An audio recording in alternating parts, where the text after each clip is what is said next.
दोस्तों मैं आशा करता हूँ आप सब लोग ठीक होंगे, सेफ होंगे। दोस्तों आज हम इस वीडियो में जोसेफ कॉनरेड का नॉवेल हार्ट ऑफ डार्कनेस का दोस्तों दो इम्पोर्टेंट क्वेश्चन और आंसर की ओर बात करेंगे।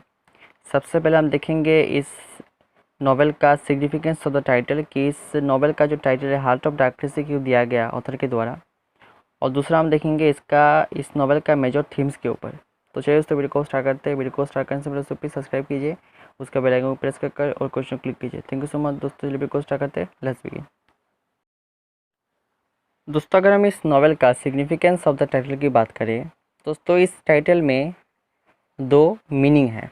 सबसे पहले अगर हम बात करें डिक्शनरी मीनिंग की, तो हार्ट ऑफ डार्कनेस से दोस्तों ऑथर ने कॉन्गो जो रीजन है उसको सिंबलाइज किया है।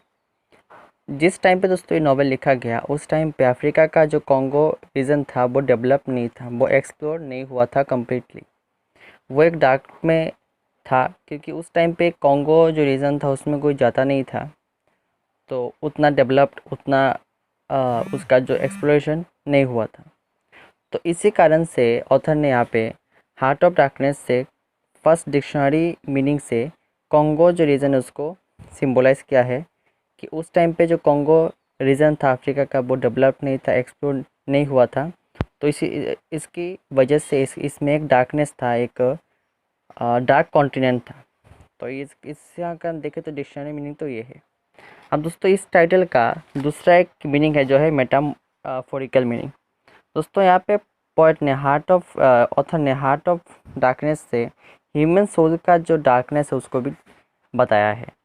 जब दोस्तों मान लो आउटर स्टेशन पहुँचता है तब वो देखता है कि जो जो मैन है, इंग्लिश जो ऑफिशियल्स हैं, वो अफ्रीकन जो नेटिव अफ्रीकन थे उनको इनह्यूमनली ट्रीट करते थे, उनके द्वारा काम कराते थे और बदले में उन्हें कुछ नहीं मिलता था। तो इसी तरह जो इंग्लिश जो ऑफिशियल थे, ब्रिटिश जो लोग थे, उनके हार्ट में जो डार्कनेस था, जो जो एक खराब एक साइड था, उसको ऑथर ने यहाँ पे डेडिकेट किया है। उसको लेकर ऑथर ने लिखा है कि इंग्लिश मैन किस तरह से उनका कोई सिंपैथी नहीं था, उनका कोई लव नहीं था लोगों के प्रति।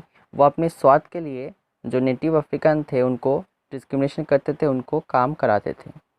तो इसी तरह अगर हम देखें तो इसका जो सेकंड मीनिंग है वो है हार्ट ऑफ डार्कनेस का मतलब है जो ह्यूमन हार्ट में जो डार्कनेस है उसको यहाँ पे ऑथर ने कहा है।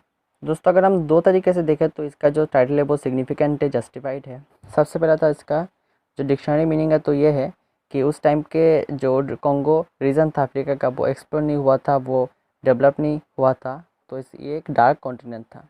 तो सबसे पहला मीनिंग तो ये है, और दूसरा मीनिंग है ह्यूमन सोल का जो डार्कनेस। तो अगर हम दोनों तरीके से देखें तो इसका जो टाइटल है वो जस्टिफाइड है, सिग्निफिकेंट है।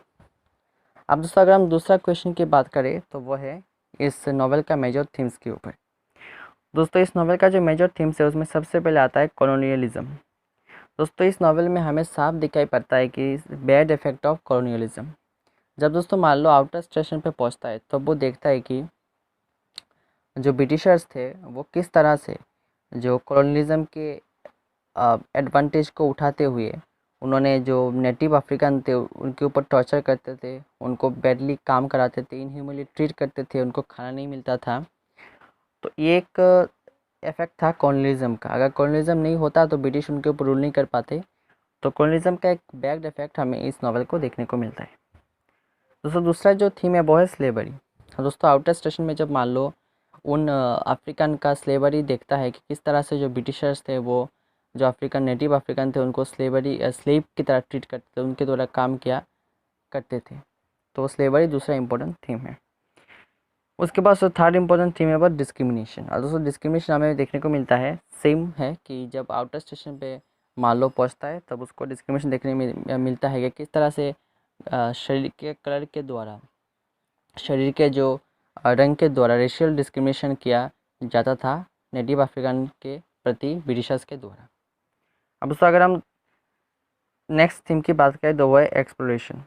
अब दोस्तों हम देखने को मिलता है कि जो मार्लो था उसके अंदर एक हर चीज़ों को एक्सप्लोर करने का एक इच्छा थी। इसके द्वारा जब उसको कर्स के बारे में पता चला तब उसके अंदर एक मतलब क्यूरियोसिटी जगह कि वो जाकर कर्स को मिले। तो एक्सप्लोरेशन वो बहुत सारी जगह पर गया, outer station, inner station, central station.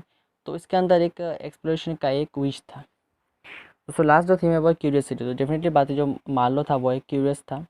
जब उसको कर्स के बारे में पता चला तो वो कर्स को मिलने के लिए एक क्यूरियस था, तो उसके अंदर एक क्यूरियसिटी थी, तो बाद में जाकर वो मिला भी।